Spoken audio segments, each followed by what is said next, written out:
আল্লাহু আকবার। আল্লাহ আমাকে আমাদের সবাইকে মাফ কইরা দিয়েন। আল্লাহ নবী সাল্লাল্লাহু আলাইহি ওয়াসাল্লাম বলেন, যেই হারাম মালের দ্বারা রক্ত এবং গোশত তৈরি হবে তার জায়গা জাহান্নাম ছাড়া হবে না। আমি বলি নাই, আল্লাহ রাসূল সাল্লাল্লাহু আলাইহি ওয়াসাল্লাম বলছেন, আমি শুনাই। এইটা শুনলে তো অনেকের কাছে ভয় লাগে, অনেকে বলে চরমোনাই বড় কষ্টের জায়গা। ওই তাদের কথা ছাড়া অনেক তারও আলেম আছে, অনেক হুজুর আছে, অনেক পীর আছে, অনেক বাবার দরবার আছে। দুনিয়ার সব আনন্দ ফুর্তি তাও করা যায়, ওদিকে বেহেশতেও যাওয়া যায়। ওই গেছিলাম পাবনায়, সেখানে বলতেছে হুজুর এক ধরনের বাবা, তাদের কাছে এক শ্রেণীর আমার বাজানরা অর্থাৎ মুসলমান মুরিদ হইছে।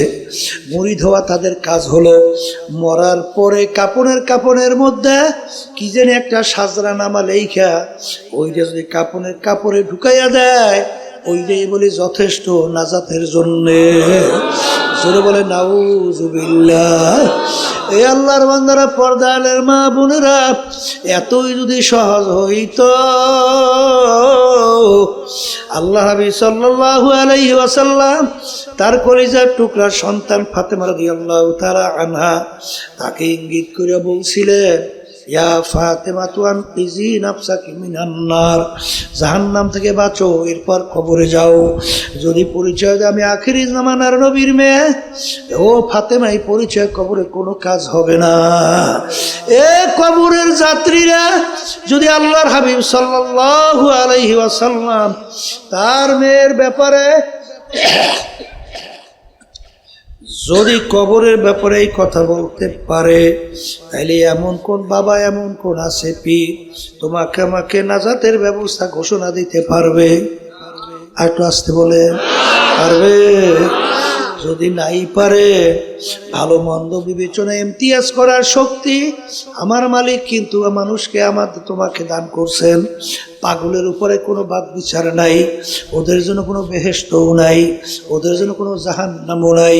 কারণ কি, যেই প্রেম দিয়া, যেই চিন্তা শক্তি দিয়া ও ভালো মন্দ পার্থক্য করবে, এই শক্তিটাই ওর নাই, এই জন্য ওর উপরে কোনো বিচারও নাই।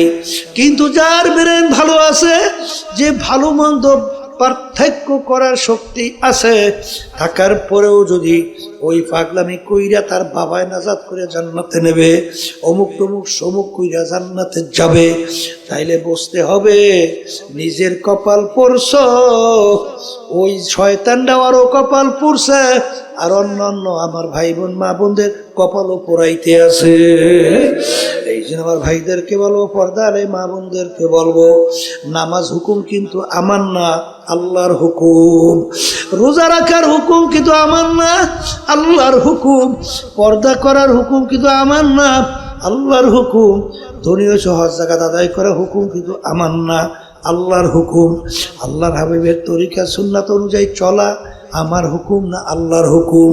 আল্লাহর হাবিব বলেন, কুল ইন কুনতুম তুহিব্বুনাল্লাহ ফাত্তাবিউনি ইউহিব্বুকুমুল্লাহ। হে রাসূল, আপনি বলে দেন, আমাকে যদি কেউ চায়, মহব্বত করে পাইতে চায়, আমার সম্পর্ক যদি তৈরি করতে চায়, আপনার অনুসরণ আপনাকে যেন মহব্বত করে। আর আল্লাহ রসুলের মহব্বতের পরিচয় আল্লাহ রসুল বলেন, মান আহাব্বা সুন্নাতি ফাকাদ আহাব্বানি, যে আমার সুন্নাতকে মহব্বত করলো, গোয়াকে আমি রসুল কি মহব্বত করলো। আর আল্লাহ রসুলকে যদি মহব্বত করতে পারেন, আল্লাহর হাবিব বলেন, কানা মাইয়া ফিল জান্নাহ, সে আমার সঙ্গে একসঙ্গে বেহেশতে যাইবে। এই জন্য আমার বাজানদেরকে বলবো, ইমানকে মজবুত করেন, নেক আমল করেন। কারণ বাজার, যার ইমান বাজার নির্ভেজাল হবে, তার অন্তরে এমন শান্তি আল্লাহ লাগাইয়া দেবে, এইটা তুমি বুঝবা না, যারা ইমানদার তারা বোঝে। তুমি যদি নেক আমল করতে পারো, নেক আমলের ভিতরে কত মজা, যারা নাকি নেক আমল করে তারাই বোঝায়। বাজান, তোমাকে কোনোদিন বোঝানো যায় না। এই জন্য বাজানদেরকে বলবো, পর্দালে মা বোনদেরকে বলবো, মুসলমান বলতে কিন্তু মন চায়, বাজান ইমান আনবে, নেক আমল করবে, দুনিয়া থেকে বিদায় নিয়ে মালিকের কবরে রওনা করবে।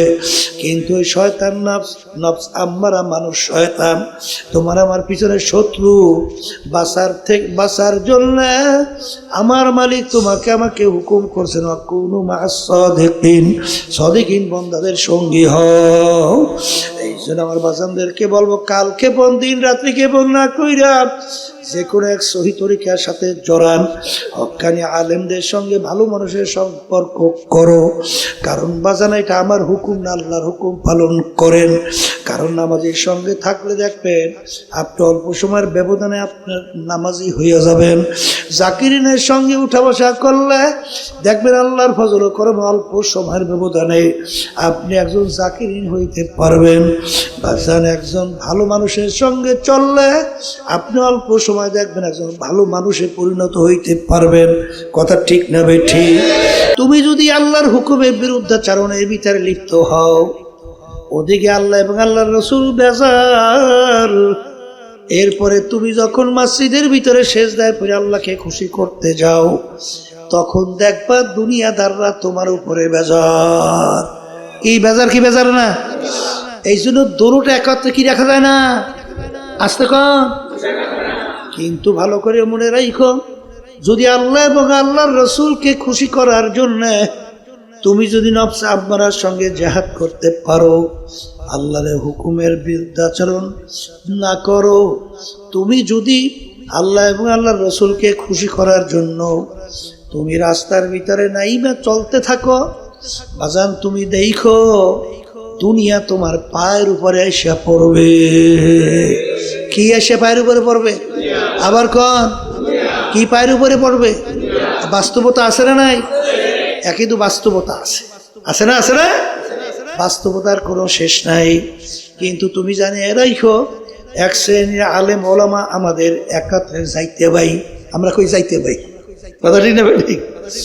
এক শ্রেণী আমার আলেম ওলামা আমার বাজানরা, মুফতি মুহাদ্দিস আমার বাজানরা, তারা কিন্তু দেখবেন আল্লাহ মাফ করুক, দুনিয়াকে খুশি করার জন্যে, বিভিন্ন পদের জন্য, সম্মানের জন্য, টাকার জন্য বিভিন্ন কায়দায় কায়দায় ইসলাম আল্লাহ এবং আল্লাহ রাসূলের হুকুম এর বিরুদ্ধাচারণ কইরা তাদের বিভিন্ন অবস্থান আমরা দেখতে পাই। আজকে কথা ঠিক না বেঠি? আবার আল্লাহকে খুশি করার জন্য সে মসজিদের ভিতরে সেজদায় পইরা কবলের ভিতরে দাগ পড়ে, তাহাজ্জুদের নামাজ পড়ে, তাসবিহ নিয়ে মাওলার জিকির করে, কিন্তু ওদিকে দুনিয়াদারদেরকে খুশি করার জন্য বিভিন্ন ধরনের প্ল্যান প্রোগ্রাম আঁকে। কিন্তু ভালো করে যাই না রাইখো, তুমি খসরাত দুনিয়া ওয়াল আখিরাত। দুনিয়াদার বিভিন্ন মানুষ কিন্তু তোমার ব্যাপারে মন্তব্য করবে, আসলে লোকটা লেবাস সুরাতে আলেম, ভিতরটা দুনিয়াদার শয়তান। কি কথা কয় না দেখি? এই বাস্তব, কিন্তু বাস্তব। সম্মান তো দূরের কথা, মনে মনে ঘৃণা করে, ঘৃণা করে। কি করে? মনে মনে ঘৃণা করে। বাস্তব কথা ঠিক না? এই জন্য আমার বাজানদেরকে বলবো, পর্দার এই মা বোনদেরকে বলবো, যাইয়ে দেখো ইয়ারউদ্দিন সাহেব রহমাতুল্লাহ আলাইহি পটুয়াখালী জেলা মির্জাগঞ্জ নদীর কিনারার ভিতরে ঘুমায় আছে। বাজান সে কিন্তু দুনিয়ার ভিতরে সাধারণ একজন লোক ছিল, ব্যবসায়ী, দোকানদার, বাহালি, অর্থাৎ বিভিন্ন পেঁয়াজ রসুন আদা সহ বিক্রি করত। যাইয়া দেখো লক্ষ লক্ষ মানুষ তার কবরের পাশে যায়, সালাম দেয়, দু চোখের পানি ছাইরা দোয়া করে। বাজার আমি কয়েক বছর মাসখানিক, কয়েক মাস মানে বছর খানিক হইতে পারে, আমি স্পিড বোর্ডে যাইতেছি, হঠাৎ দেখি ড্রাইভার ওখানে হঠাৎ বোটটাকে টবের করলো। ব্যাপার কি? পাশেই তাকাইয়া দেখি ইয়ারউদ্দিন সাহেব রহমাতুল্লাহ আলাইহি তারা কবর ওখানে। যত লঞ্চ স্টিমার ওই নদী দিয়া যায়, তার কবরের পাশ থেকে যখন রওনা করে, লঞ্চ স্টিমার টবের কইরা থামাইয়া সম্মান দেখাইয়া তারপর সামনের দিকে যায়। ময়রাও মনে হয় বাসাই করে। আর ওদিকে বড় অনেক বাংলাদেশের ভিতরে বড় ধনী, সম্পদের কোনো শেষ নাই, ক্ষমতার কোনো শেষ নাই।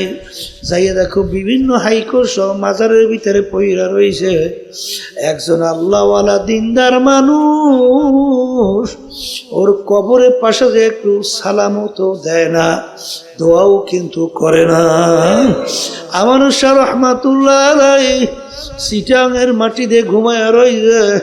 বাজান ইতিহাস পড়লে দেখবা সে একজন জজের চাপরাশি, অর্থাৎ জজ সাহেব এজলাসে বিচার করত আর তার মাথার উপরে টাইনা মাথায় বাতাস করত। বাজান আগের যুগে তো এরকম ইলেকট্রিক ফ্যান ছিল না, এরকম সুন্দর ব্যবস্থা ছিল না। তখন মাথার উপরে টাইনা বাতাস করত, তাদেরকে বলা হতো চাপরাশি নাকি। বাজান দাইয়া তালাশ করে দেখো কেমনে সম্মানিত আল্লাহ বানায়। সেই জজ সাহেব তার কোনো খবর নাই। আর আমানু শাহ রহমাতুল্লাহ আলাইহি চিটাঙের মাটিতে ঘুমায় রয়েছে। কিয়ামত পর্যন্ত মানুষ তার জন্য দোয়া করে স্মরণ করতে থাকবে। সম্মান বাড়ছে না কমছে? আল্লাহর বান্দারা, পর্দারে মা বোনেরা, যাইয়ে দেখো সিলেটের মাটিতে শাহজালাল রহমাতুল্লাহি আলাইহি, ইয়ামানি রহমাতুল্লাহি আলাইহি, শাহজালাল ইয়ামানি রহমাতুল্লাহ আলাইহি বাজান সিলেটের মাটিতে ঘুমায়া রইছে। শাহপরান রহমাতুল্লাহ আলাইহি সিলেটের মাটিতে ঘুমায়া রইছে। বাজান যাইয়া দেখো লক্ষ লক্ষ মানুষ কবরের পাশে যায়, ভয়তে মনে অস্থির, একটু শব্দ করে না, ময়ূরাও বাদশাহী করে। হে বড় লোক আমার বাবারা, ধনী আমার বাবারা, হে ক্ষমতা সম্পূর্ণ আমার বাবারা, হে পর্দার আড়ালের বাবারা, কোন দুনিয়ার পিছনে পড়ছ, কোন সম্মানের পিছনে পড়ছ, কোন সম্পদের পিছনে পড়ছ। বাজান দুনিয়া কিন্তু শান্তির জায়গা না, কেউ কোনোদিন পায় না, কেউ কোনোদিন পাবে না। কিন্তু মনে রাখি বাজান, যারা নাকি দুনিয়া খুশি করতে চাও, দলের নেতা নেত্রীকে খুশি করতে চাও, দুনিয়াদারদেরকে খুশি করতে চাও, ওদিকে আল্লাহ এবং আল্লাহ রসুলকেও খুশি করতে চাও, আসলে পাবা না একটাও। তোমাকে দুনিয়াদাররা মনে রাখে এরা একটা মুনাফেক, এরা একটা দুনিয়াদার, এরা একটা লোভী। আরে তাদের কাছেও সম্মান নাই, আর আল্লাহ এবং আল্লাহর রসুলের কাছেও অসম্মান হয়ে ওঠা লাগবে। জোরে বলেন কথা ঠিক কিনা? এই জন্য আমার বাজানদেরকে বলবো, পর্দারে মা বোনদেরকে বলবো, দু কিস্তি পর নেহাদানকে সেরা যায়। এ আল্লাহর বান্দারা, পর্দারে মা বোনেরা, দুই নৌকার ভিতরে দুই পা যদি তুমি লাগাও, দুই পাশ থেকে নৌকা যখন সরবে, তোমার ধ্বংস করার কোনো উপায় থাকবে না। বাজান তুমি আল্লাহ এবং আল্লাহর রসুলের হুকুম অনুযায়ী চলো, দেখবা দুনিয়াতে আল্লাহর ফজলে তুমি সম্মানিত হবা, রিজিকের কোনো অভাব থাকবে না, এমন কি মাখলুকাত পর্যন্ত তোমাকে সম্মান করবে। জোরে বলো কথা ঠিক কিনা? এমনকি হারে তোমার বিরহে বেদনায় আসমান পর্যন্ত কাঁদবে। যার বাস্তবতা আমার আব্বাজান ফজলুল করিম রহমাতুল্লাহ আলাইহি দুনিয়ার থেকে বিদায় নেওয়ার পরে বাজার আকাশ একেবারে ঝকঝকে পরিষ্কার। হঠাৎ দেখি হালকা একটু মেঘাচ্ছন্ন হইয়া একটু পিরি হালকা হালকা আকাশ কাইদা, আবার যেই আকাশ সেই আকাশ পরিষ্কার। দেখছো দেখো আসমান পর্যন্ত কাঁদবে। আল্লাহু আল্লাহ। আমার দাদা রহমাতুল্লাহি আলাইহি তার কথা শুনছিলাম ফরিদপুর কয়ারিয়া। দাদা রহমাতুল্লাহি আলাইহি বয়ান করতেছেন আর বলতেছেন, ওরে দুনিয়ার মানুষ, তোমরা আমাদের কথা শুনতে চাও না? একটা গরুকেও যদি বলি আমাদের কথা শোনে, এই কথা বইলা দূরে বলে একটা গরু বান্দার ডাক দিয়েছে, গরু এদিকে আয়। জজবার হালাতে ডাক দেওয়ার সঙ্গে সঙ্গে গরু নাকি রশি ছিঁড়া দৌড় দিয়ে সে সামনে দাঁড়াইয়া গেছে। ওমর ফারুক রাদিয়াল্লাহু তাআলা আনহু নীল দরিয়ার পানি যখন শুকায়া গেল, বাজান যুবতী একটা সুন্দরী মেয়েকে জবাই দেওয়ার পরে পানি নদীতে আসবে, পানি এত গুরুত্বপূর্ণ, না খাইয়া মানুষ মারা যাবে, ফসল হবে না, ফসল না খাইয়া মানুষ মরবে। যখন তার কাছে সংবাদ গেল নীল নদীর পানি শুকাইছে, আমির একটা সুন্দরী যুবতী মেয়েকে বলি না দিলে পানি আসবে না। আমির বলে, ব্যাপার কি? একটা যুবতী মেয়ে জবাইয়ের ভিতরে পানি আসার শক্তি না আসা, আমার মালিকের শক্তি কোথায়? তখন তিনি নদীর কাছে চিঠি লেখে, হে নীল নদী, তুমি আল্লাহর হুকুমে জারি যদি হও হইয়া যাও, যদি আল্লাহর হুকুমে জারি না হও তোমার পানি আমাদের লাগবে না, ডাইরেক্ট 100 যাও, এই চিঠি নিয়ে নীল নদীতে ফালাও। ফালার সঙ্গে সঙ্গে নদী তার কথা শুই না, সঙ্গে সঙ্গে নদীর ভিতরে পানিতে ভরপুর।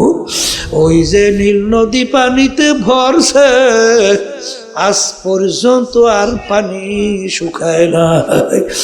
নদীতে কথা শোনে শোনে। সাহাবায়ে কেরামদের ইতিহাস পড়লে দেখবা বাজান, সাহাবায়ে কেরামদের একদল জামাত আরে দিনের দাওয়াত নিয়ে যখন এলাকার ভিতরে গেল, এলাকার লোকগুলো এত খারাপ প্রকৃতি, সাহাবায়ে কেরামদের দিনের দাওয়াত তো শুনলই না, বরঞ্চ তাদের সঙ্গে দুর্ব্যবহার তো করলই। এমনকি রাত্রি হয়ে গেল, কোথায় যাপন করবে? সাহাবায়ে কেরাম কি অবস্থা, বসতেও দেয় না। সাহাবায়ে কেরামদের দলের আমি ডাক দিয়া বলে, যেহেতু কোনো জায়গা পাই নাই, আজকে আমরা রাত্রি যাপন করব জঙ্গলের মধ্যে। যখন সাহাবায়ে কেরাম জামাত নিয়ে জঙ্গলে ঢোকে, তখন ওই দুনিয়াদাররা হাসে আর বলে, দেখছো, শুনছিলাম তো মুসলমান পাগলের জাত, দেখো কত বড় পাগল।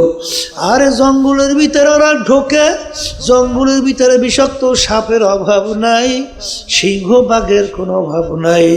ওরা জঙ্গলে ঢুকবে আর সিংহ বাঘ ওদেরকে ধরবে, খাবে, একজনকে তার কালকে পাওয়া যাবে না। বাজান ওরা তো হাসাহাসি করে, কিন্তু সাহাবায়ে কেরামদের জামাত জঙ্গলে ঢুইকা জংলা পশু পাখিকে লক্ষ্য কইরা ওয়াজ করে, বক্তব্য দেয়। কি দেয়? কাদেরকে দেয়? কাদেরকে? জংলা পশু পাখি। ইয়া হারে, জংলা পশু পাখিদেরকে বক্তব্য দিয়া শুনে আমি।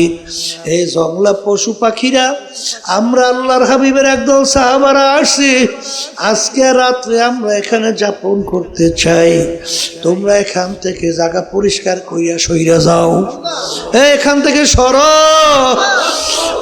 আরে আমির বক্তব্য দিতে কথার কথা দেরি, বাঘ তার বাচ্চাকে মুখের ভিতরে কামড় দিয়া দাও, সিংহ তার বাচ্চাকে মুখের ভিতরে নিয়ে দৌড়, সাপ গর্তের থেকে উইটা দৌড়, এমনকি গর্তের পিপিলিকা পর্যন্ত ওইসব জায়গা একেবারে পরিষ্কার। জংলা পশু পাখি কথা শোনে শোনে শোনে। এই জন্য আমার বাজানদেরকে বলবো, পর্দা আলে মা বোনদেরকে বলবো, দুনিয়াদার পাগল আমার বাবারা, দুনিয়া এবং আখেরাতের পরিচয় যদি আল্লাহর ফজলে একবার আসে, ওই আল্লাহর বান্দা বান্দি কখনোই দুনিয়াকে খুশি, আল্লাহকে, আল্লাহ রসুলকে বেজার কইরা কোনোদিন সেই পথে হাঁটবে না। জোরে বলেন, কথা ঠিক কিনা? বাজান দুনিয়া সম্পর্কে একটু চিন্তা করো। দুনিয়া দারুল মেহনওয়াল বালা, বালা মুসিবতের জায়গা, কষ্ট ক্লেশের জায়গা। হে বড় লোক আমার বাবারা, ধনী আমার বাবারা, হে পর্দার আড়ালের মা বোনেরা, একটু মাঝে মাঝে নিরিবিলি একটু মোরাকাবা চিন্তা করো, আয়নার দিকে মাঝে মাঝে তাকা। আল্লাহ, কোথার থেকে রাত্র গেল, কোথার থেকে দিন গেল, কোথার থেকে সপ্তাহ গেল, মাস গেল, বছর গেল, কোথার থেকে যুগ গেল, কোথার থেকে এক দোকান থেকে চাউল কিনলাম, এক দোকান থেকেই মালামাল সদাই করলাম, কিন্তু এক শ্রেণীর ওরা খাইয়ে আস্তে আস্তে যুবক হয়, আর আমি আস্তে আস্তে আমার কাঁচা দাড়ি পাইকা বুড়া হয়, দাঁতগুলা পইরা বুড়া হয়। আয়নার সামনে তাকাইয়া দেখি একই জিনিস খাওয়ার পরে কিভাবে আমার এরকম পরিবর্তন আসলো। এরকম ভাবে লাঠি নিয়ে অনেক সময় ঠ্যাক দিয়ে হাঁটে, বলে কেমন জানি জিজ্ঞাসা করলে, বাজান আপনি লাঠি দিয়া ঠক্কর ঠক্কর করে হাঁটেন, কি তালাশ করেন? কেমন জানি উত্তর দেয়, বাজান আমি লাঠি দিয়া তালাশ করি আমার জওয়ানিটা কোথায় গেল। এ কবরের যাত্রীরা, আর কোনদিন দাড়ি কাঁচা হবে না, আর কোনদিন দাঁত আসবে না, আর কোনদিন সেই যুবকের শক্তি আসবে না। কোথার থেকে দিন রাত্রি গেল। কিয়ামতের ময়দানে একজন আর একজনকে প্রশ্ন করবে, এ আমার ভাই কামলা বিছনা, আমরা দুনিয়ার মধ্যে কতদিন ছিলাম? এই আল্লাহ স্মরণ করায় দেওয়ার জন্য তোমাকে আমাকে বলতেছে।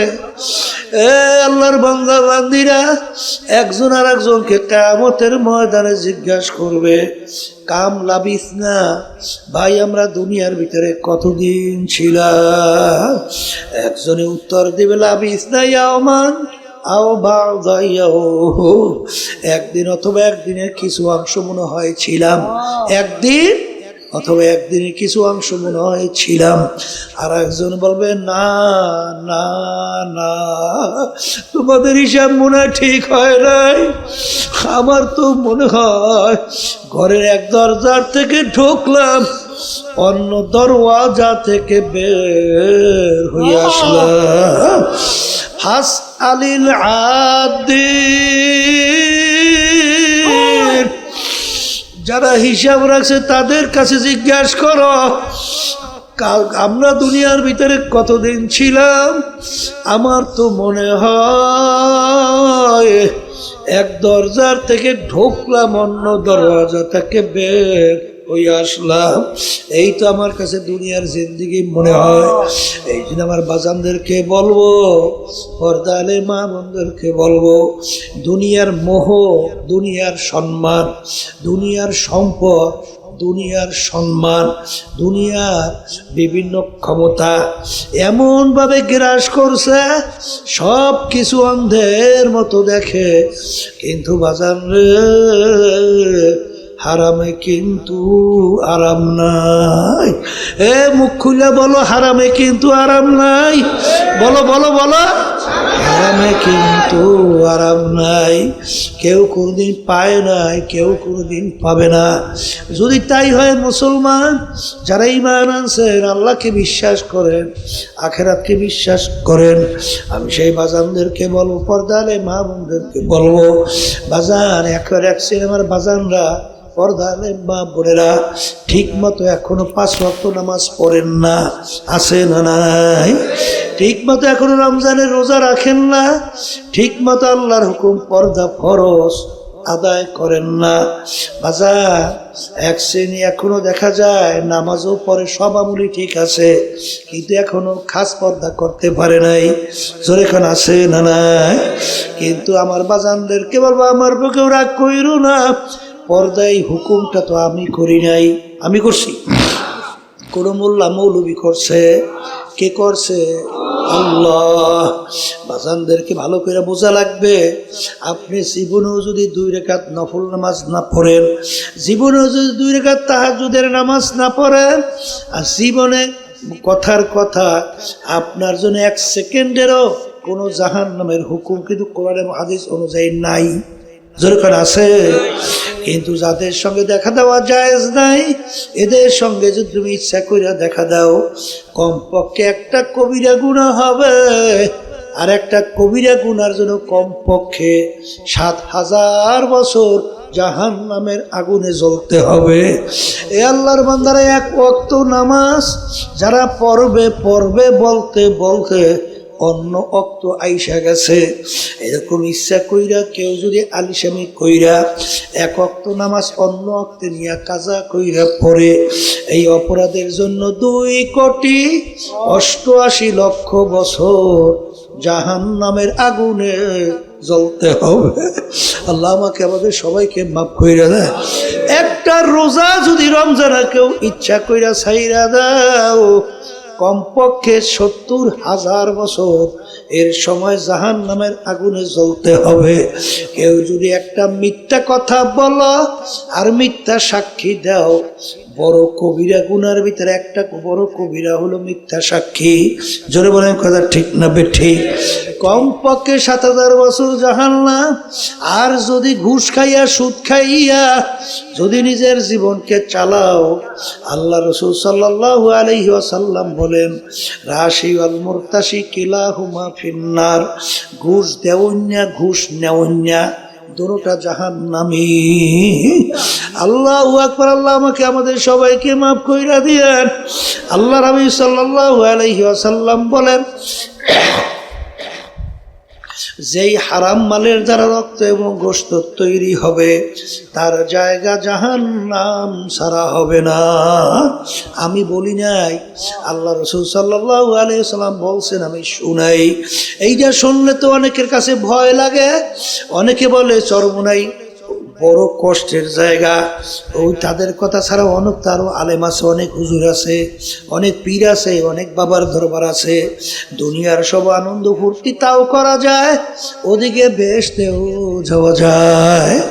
ওই গেছিলাম পাবনায়, সেখানে বলতেছে হুজুর, এক ধরনের বাবা, তাদের কাছে এক শ্রেণীর আমার বাজানরা অর্থাৎ মুসলমান মুরিদ হইছে।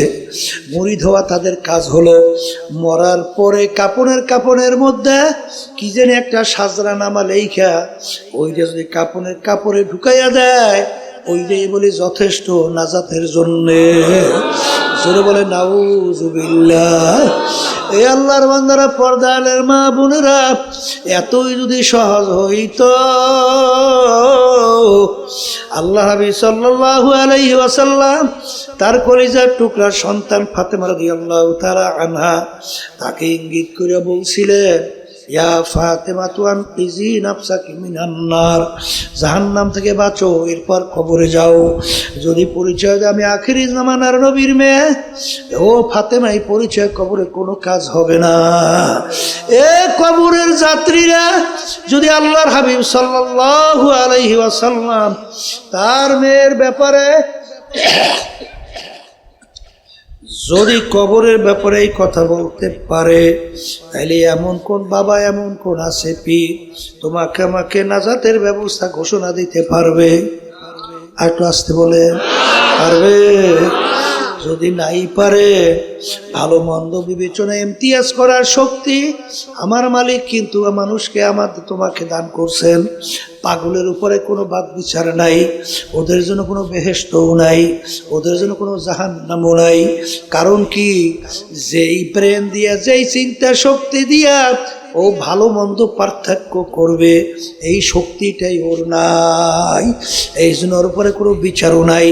কিন্তু যার ব্রেন ভালো আছে, যে ভালো মন্দ পার্থক্য করার শক্তি আছে, থাকার পরেও যদি ওই পাগলামি কইরা তার বাবায় নাজাত করে জান্নাতে নেবে, অমুক তমুক সমুক কইরা জান্নাতে যাবে, তাইলে বুঝতে হবে নিজের কপাল পড়ছ, ওই শয়তানটা আরও কপাল পড়ছে, আর অন্যান্য আমার ভাই বোন মা বোনদের কপালও পোড়াইতে আছে।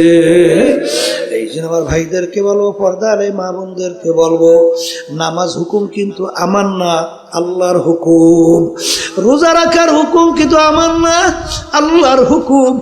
পর্দা করার হুকুম কিন্তু আমার না, আল্লাহর হুকুম। ধনীয় সহজ জাকাত আদায় করার হুকুম কিন্তু আমার না, আল্লাহর হুকুম।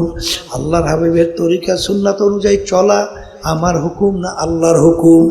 আল্লাহর হাবিব বলেন, কুল ইন কুনতুম তুহিব্বুনাল্লাহ ফাত্তাবিউনি ইউহিব্বুকুমুল্লাহ। হে রাসূল, আপনি বলে দেন, আমাকে যদি কেউ চায়, মহব্বত করে পাইতে চায়, আমার সম্পর্ক যদি তৈরি করতে চায়, আপনার অনুকরণ অনুসরণ আপনাকে যেন মহব্বত করে।